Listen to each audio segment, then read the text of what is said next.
más a neve, nem áll reflektorfényben, nem írják fel az egekre.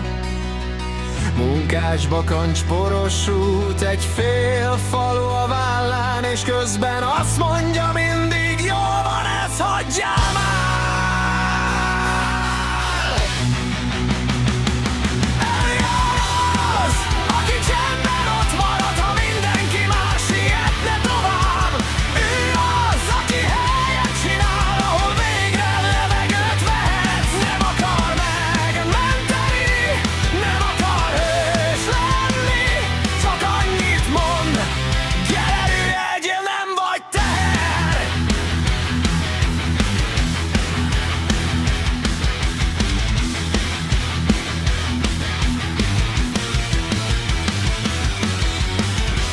Milyen érzés az, amikor nem kérdeznek, amikor a gyerek megtanulja, hogy inkább csendben legyen.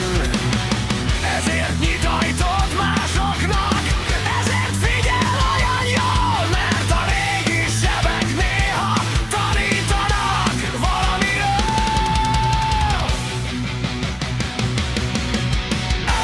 Az, aki csendben ott marad, ha mindenki más sietne tovább.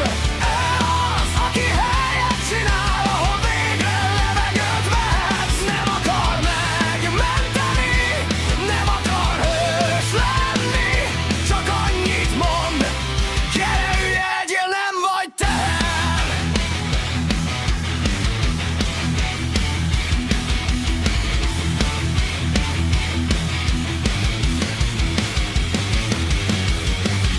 És ha néha elfárad, ha néha túl nehéz, akkor sem engedi el teljesen azokat, akikre vigyáz.